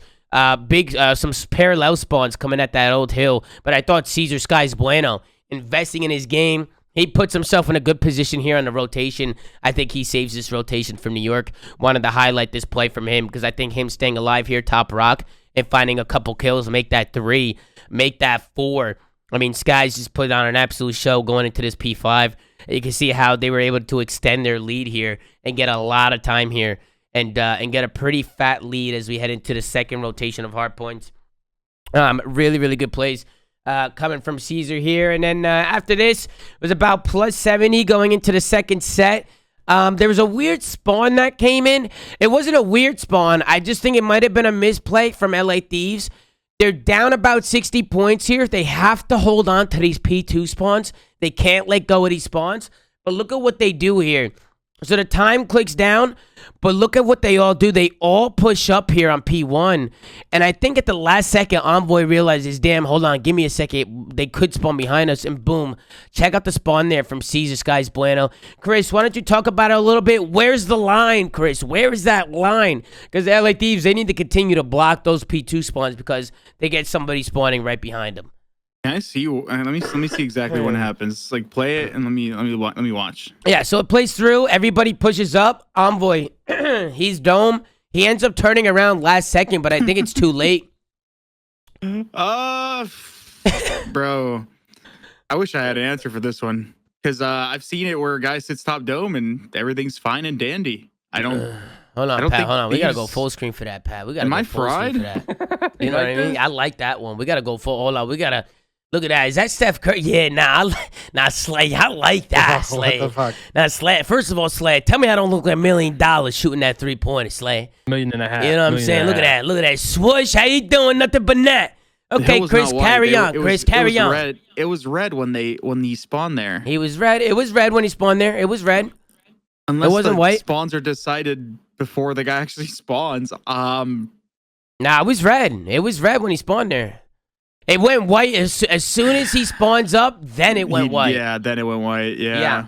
You can kind of see. I wish I had an answer for that one. My only guess is number 8, like being so close, like in the water, like starting to cross the half line. Maybe that could influence it in some sort of way. But truthfully, that's just bullshit, man. You think so? You think it's a bullshit spawn? Like this map, though. I don't like this map for that reason, though. And then what does Skies do? I mean, Skies makes a good heads-up play. He recognizes the spawn, and instead of trying to play kill, he just plays a corner and just stays alive. So good patience out of him.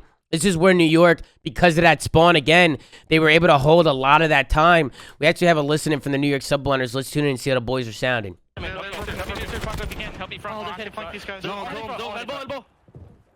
Get kills. Yeah, just get kills. You're good. Yeah, no, there's 2-0. I'm gonna back up. We Alright, they're going through. Alright, I'm going to left. I got one. Nice. One more P1. One P1. I'm fighting this old, bro. I'm back. He's gonna peek front side. I'm waiting for They him. kiss one P5. Watch him. He's not peeking me, bro. He got him. Weak. Dylan's ignoring. They're spawning out. They're spawning out. Looking for Octane. I got one. One's dead. I'll pitch behind. Stay alive from P5. I'm taking him. Yeah, he's back rock. I'll kill him. Dead. Nice. One's P1. I'm gonna cut pick. He's dead. Wait, CJ, you back up? Okay, I'll block. I'm cutting mid. Just cutting the hill. I got time. Last guy was old. They're all spawning over. Yo, watch Dome. Watch the Dome for me. Just help each other. Okay, got him. Nice. Stay alive, Preston. Dome, one shot. I still only got Dome. I have your Dome. I'm looking at my pit water. Dome does. Nice, dude. One more P1. Wait for P1. You can walk. P1. Two P1. Maybe Pete. I got stun. Watch my top. They're gonna push me. I'm gonna pinch P5. Block. They're above me, guys. I got one. They're dead. No, above me. Pete, and go bottom door. Bottom door. He's out of fight. Stay down. Outer pipe. One shot. Outer pipe. P2. They're gonna Calm down. Outer pipes. I'm pushing up. CJ is spawning. Yeah, he's one shot pipes. Yeah. Oh, hard block. I'm backing up. You guys go. One more. They're all spawning out, bro. I'm blocking P2. Okay. I'm just holding bridge. He's on the mid I'm blocking both spawns, guys. We're missing Sam. I'm helping. Probably taking it around. I'll get left. One ult.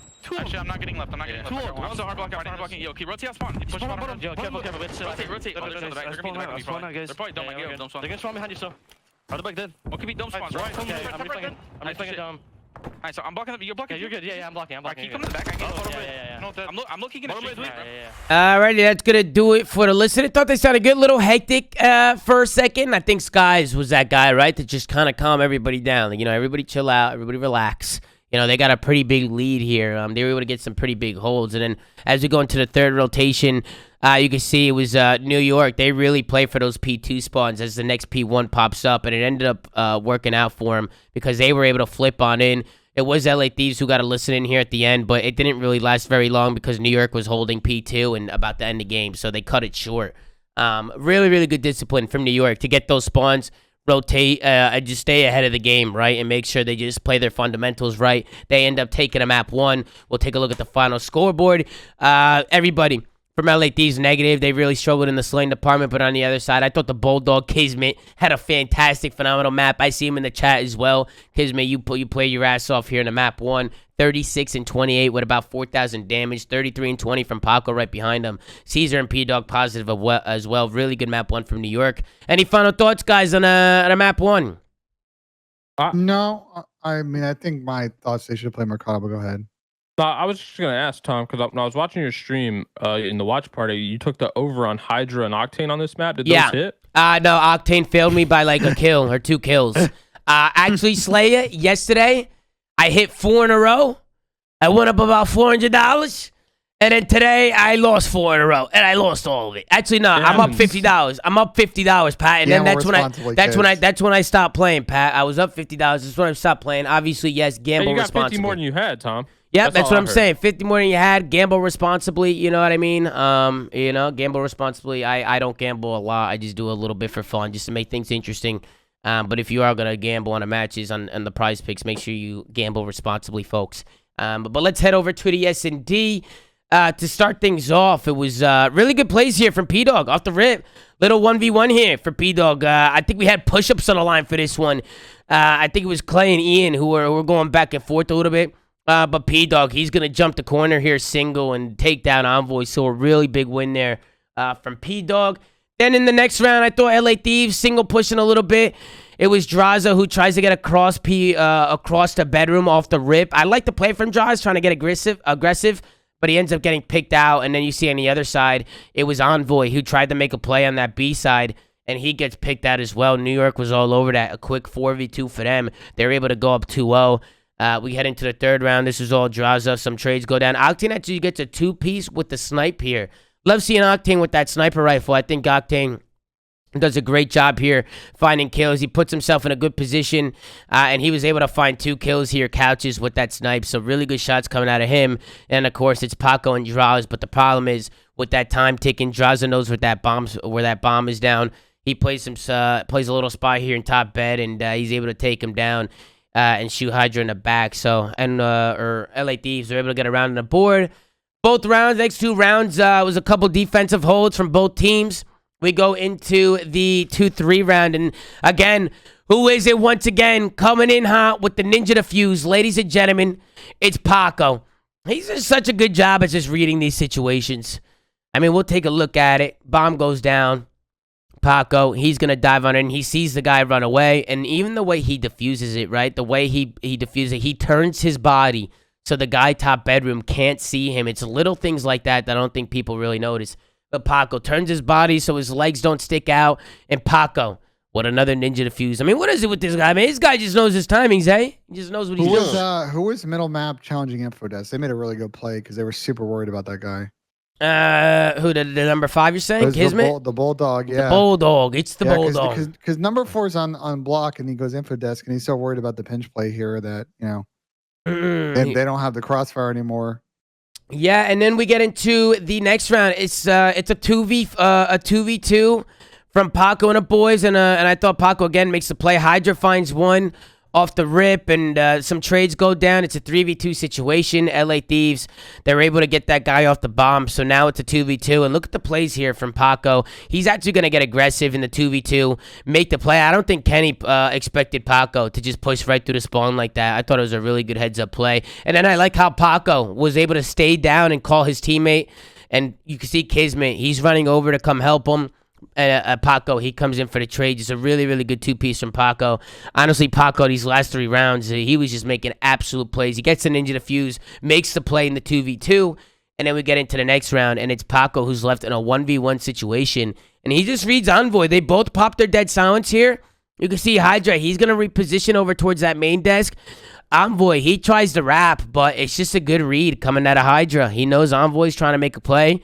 He reads him trying to hit a route on him and try and flank around him. And Paco, he shoots him in the back. And the New York Subliners are able to take the map 6-2. We'll take a look at the final scoreboard here. 7-6 from Envoy. Only one positive for LA Thieves on the other side. 11-3, Pat, from Hydra. As soon as this happened, I was like, damn, this is going to go map 5. You thought so, Pat? I said it to myself. I was Ben like, called it too. Ben, you said the same thing. I was saying because we had a CeeLo control next. And I'm like, well, we've seen New York kind of struggle on this map as of late. Thieves have gotten better. And we saw the next 2 maps, and we're like, this is definitely doable. And yeah, I think Draza started to come alive on this map. Draza started to come alive the next couple maps. He started to kick up. I mean, heading into the control, it was a comfortable defense from LA Thieves. They honestly did a really good job just pinning New York back in the spawn this whole round. And then New York, they were able to get onto the B point here in the last second. But who is it? It's Draza once again. He finds a kill. Kenny and Octane with a kill. Draza even gets that streak. In New York, they weren't able to cap any point as we head over into the offense. I thought LA Thieves had a really good break here. They were able to cap B pretty easily. They, off the rip, they play kills middle. They find a couple kills. And I like how those red arrows continue to swarm onto that B point. They get the stack here early. They get some kills, and it was Draza who stayed pushed up. And then I love what they do after they cap the B point.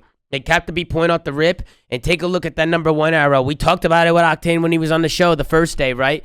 Getting pushed uphill and just being a nuisance with that AR.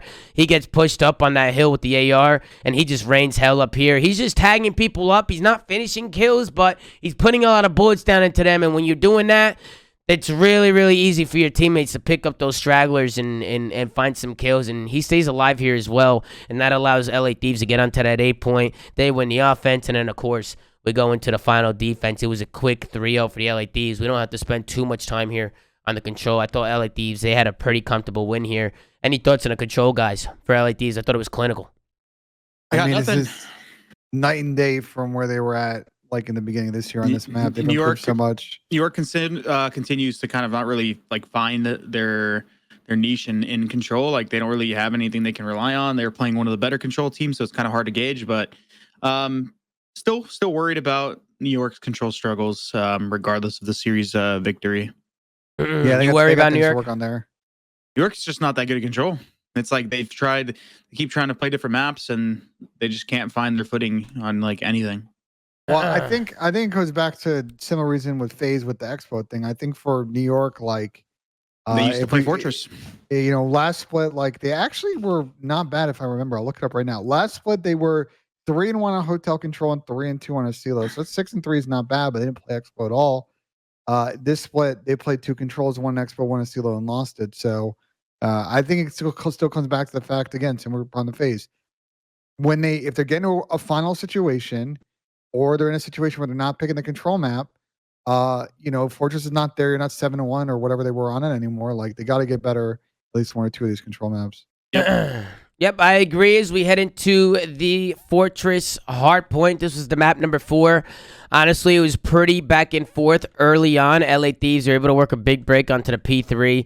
I don't know what's going on with these P3s. Teams are really struggling to hold these right now. Let's see what happened here with New York here on the P3 and see what's going on. You can see they kind of rush, right? They use their numbers playing through gate. I think the first one to die off rotation here was Kismet. He spawned out of old, but this is a good setup. I think even Kismet spawning behind him here, like, I think this is good, right? I think he wins one. Wait, what happened there? Okay, he ended up getting shot across by P1 there.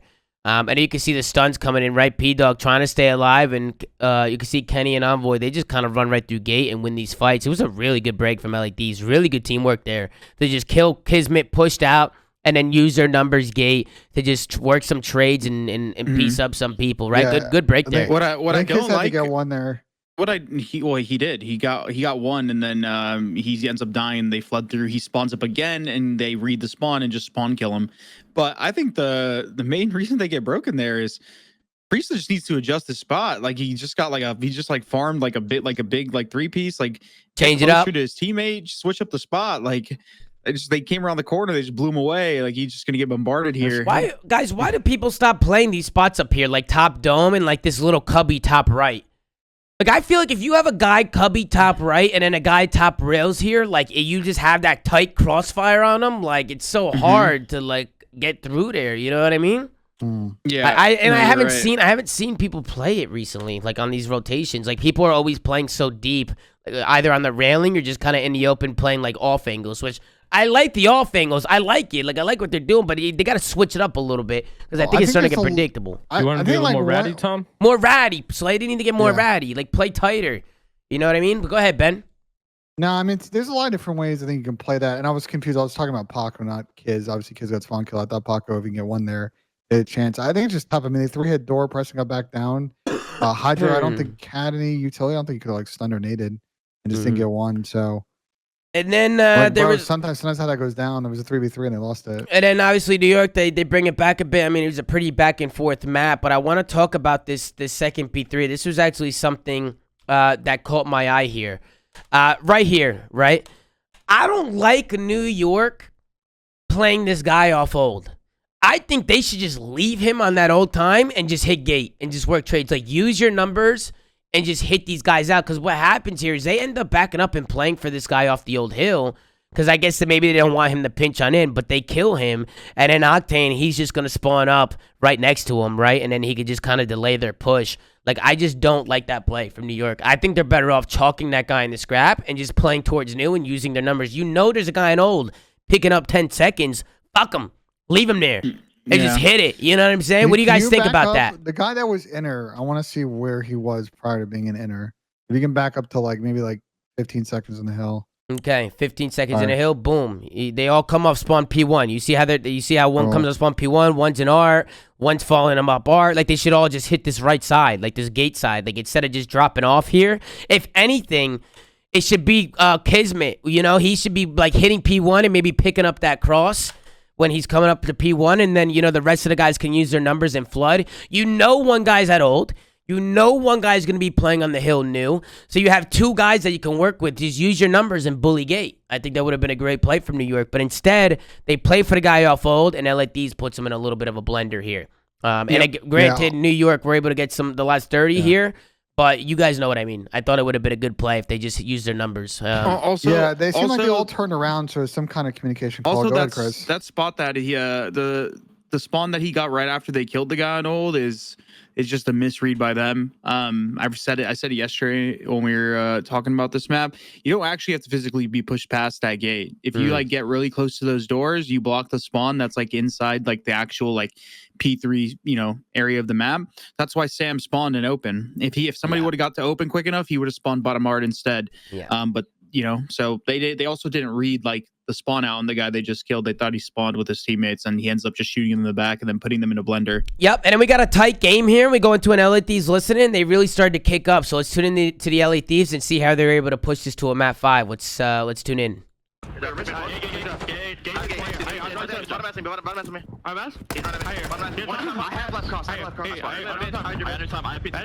Try to hold B2. I have left cross. They can jump. I can get P2. I got one right. I have P2 right to his right. I got one left. Open left. I'm LP1. I'm LP1. Open.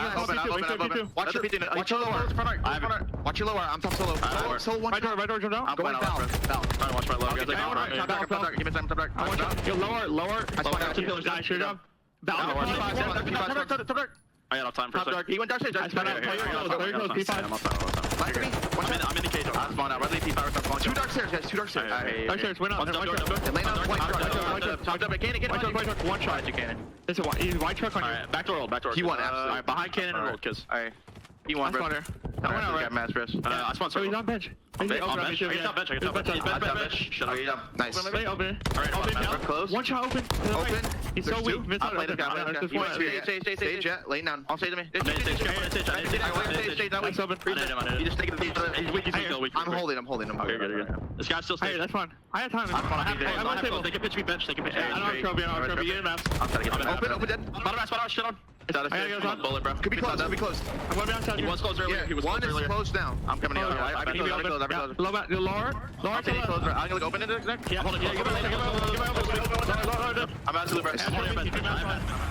Alright, and that's going to do it for the listening for the LA Thieves, and they were able to close it out here. They hold this, and then it goes to a P1, and LA Thieves, they were just able to keep New York constantly pinned into those dome spawns. They couldn't get out of the spawn, so LA Thieves were able to close it out and send this to a map 5. Any final thoughts, Pat? Any thoughts on the map 4 before we head into the map 5? I mean, I just don't know how Thieves are winning maps with Kenny negative every game, Tom. He's an impactful player, Slay. Sometimes the scoreboard don't show. At least he's making right plays. At least they're playing as a unit. You know what I mean? That goes a long way. I guess. I mean, I just hate how day-to-day it is. Guy could be MVP one weekend and then just getting tucked the next. There's a lot of people like that. They've had an on and off time online. I think Clay was in our watch party earlier talking about the difficulties they might have when they play some of these Texas teams from LA, even if they're kind of getting a little bit more of a fair server. There's some shenanigans going on, but yeah. I don't know what kind of shenanigans there are, bro.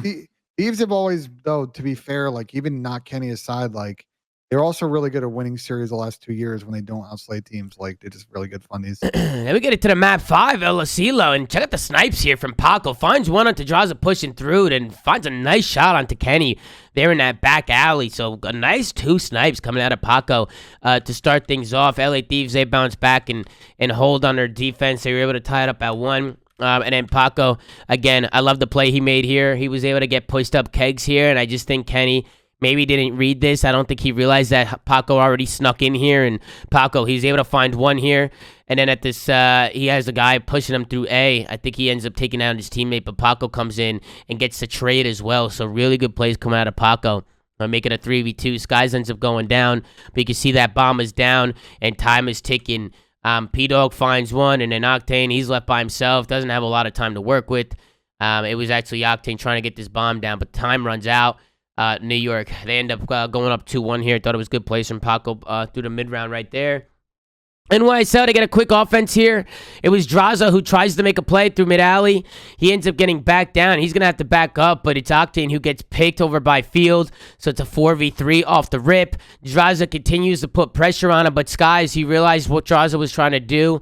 He picked up the flank, and they make it a 4v2 situation pretty early on, and then you can see they're able to work some trades here. Envoy, he tries to make the play on him. He ends up shooting. If he was there a little bit earlier, Envoy might have been able to make a play there.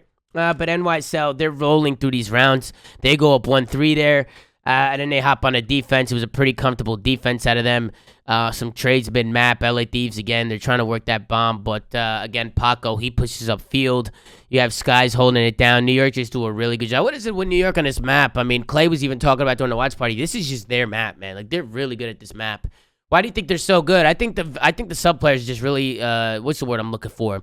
Evasive? Is that a word? Yeah. They can get Mixie in the middle. Yeah. I think they do a good job just getting Mixie mid-map and just take good routes, you know, and they end up going up 4-1 here. And then Skies, 1v2, right? He's left by himself, and I love the play here. Pops the dead silence. Okay, he's going to wrap all the way around mid-map here, and he's got one guy to work with here in the bomb site. It's actually going to be Envoy, and Skies, he takes him out back Nice shots there with the Scar. Now it's a 1v1 situation, and check out the plays here from Caesar Skies Bueno. With 10 seconds left, instead of playing the bomb plant, he ends up playing the kill. And Kenny, he tries to jump out. He thinks he's on the bomb. You can see Kenny, man, frustrated. Leans back in his chair. He's losing composure. Skies. Dagger round. It's the dagger round, Pat. It's the dagger round. He doesn't even go for the bomb plant. And Kenny, he gets picked out. Really good plays coming out of Caesar Skies Bueno right there. And then we hop in to the 1-5 round. This is a 3v4 from Thieves, but it didn't really mean too much because when we get into the last and final round, who is it once again? It's Caesar Skies Bueno with a 1v2. Pops to dead silence again. And again, I like the way he played. He's got 20 seconds left on the clock. The bomb is down. He rotates through their spawn. He finds one on the bomb site, and then he just plays his time, right? Pulls the knife out, throws a little bit of a shimmy, and he knows that the player's got to run towards that bomb and try and get on it. And Skies, he clutches the 1v2 again. So Skies putting on an absolute show. I see him in the chat right now. Skies, great job from you, bro. You put on an absolute show, kid. You see him doing? You see what he's doing in the camera? Well, let me take a look here. Let me see what's going on. When they won, look at what he does. He's rubbing his belly. What is he rubbing his fucking belly? No, before. Oh yeah, I see what he's doing. Hold on, it's icy. It's icy from Caesar Skies. Let's take a look at the celebration here. Let's take a look at the Troy. Caesar's in chat. It says that Troy told him to do that. Let's take a look at the celebration here. As he's got ice in the veins, folks. He's got ice in the veins. You know what I mean? Tom. He thinks he's you. Yay! There's not many like me, Pat. I'll tell you that. There's not many. But Caesar Skies Bueno, I love the celebration here, kid. I like it. Good job, man. Good job. Any final thoughts on the series, man? Any final thoughts? Thieves have not looked like themselves since coming back. Listen, I was joking with Sam earlier. I said he's going to cry baby cheese online and they were going to get smoked. Unfortunately, it ended up being true. But, good stuff out of the New York camp. They've done a really good job of getting better at search. And they've looked, still really good in the respawns. And, they've been making progress slowly but surely towards the tail end of the season of getting back to that form of theirs, I guess. Yeah. I think next 60 this weekend. I think Thieves is going to be okay because their next 3 matches are Florida, Minnesota, and London. So I think they're winning at least 2, if not 3 of those. Florida, Minnesota, and London? Yeah. That's what I'm saying, Pat. Come on. Yeah, I think they're chilling.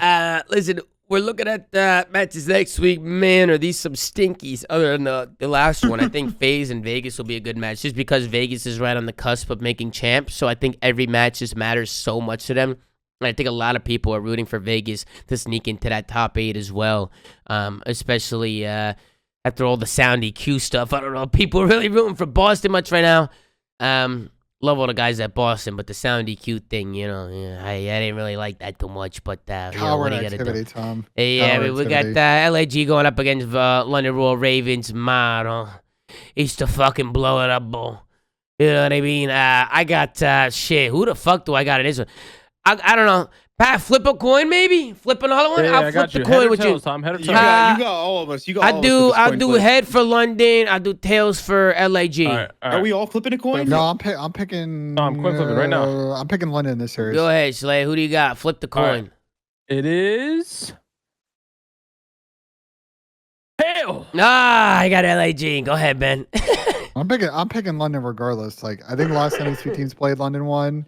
And I think LAG's on the 10-0 streak. I know London's also struggling as well, but I feel like London's he's got a little bit more to get this done. I don't know. I mean, hopefully I'm not proven wrong, but we'll see what happens. Alrighty, and then Chris, what do you got? I got the coin flip, bro. I'm with you. Alrighty, so you're doing another coin flip? We're doing another one? No. Like we did the coin flip. Okay, already. you're going with LAG. Yeah. Slay, are you taking a coin flip as well? No, I'm gonna go London, Tom, and only because I have Nasty in fantasy, so I need him to farm some kills. You need him to go crazy. You need him to go crazy. Yeah. We got Florida going up against Boston. I think Boston's gonna take that one. I thought Boston looked pretty good in their last match. I think maybe they're gonna outmatch the Florida Mutineers. I think maybe the talent might be too much. We'll see what happens here. I don't know. I can see Florida taking it if they're on their A game, but I think Boston's gonna have the edge in this one. I'll go 3-1 Boston. Who do you got, Ben? These teams have played. I'm looking it up. They played twice this season. They actually split. But I think Boston won the last time they played. It looks like Florida won the last time they played during major qualifiers. Obviously, different team. I think Boston get this done. Honestly, to be honest, but if Florida come out can win the search in this series, things get really, really interesting. I could see them kind of potentially taking a search, the control, and maybe map 5. But I think Boston gets it done 3-1. Right, Chris, who do you got? I got Boston. They're just a more talented team, regardless of their cowardice. They should win this matchup. All right, Pat. Man, this is tough. Sound EQ's on, huh? I'm going Boston. Alrighty, and then we got Atlanta FaZe going up against Vegas. I actually think FaZe are gonna win this one. I'm gonna go 3-1 Atlanta FaZe. But who do you guys got? Ben? I think FaZe take this 3. I think it was pretty much the same way the last time they played. I think Vegas will take map 1, and then FaZe gonna win the next 3. Alrighty, sounds good. Chris, who do you got? I've got FaZe. Alrighty, and then Mr. Patrick Price, who do you got? Man, this is tough. I'm gonna go with a Sandy Clayster Masterclass. Ooh. Vegas 3-2.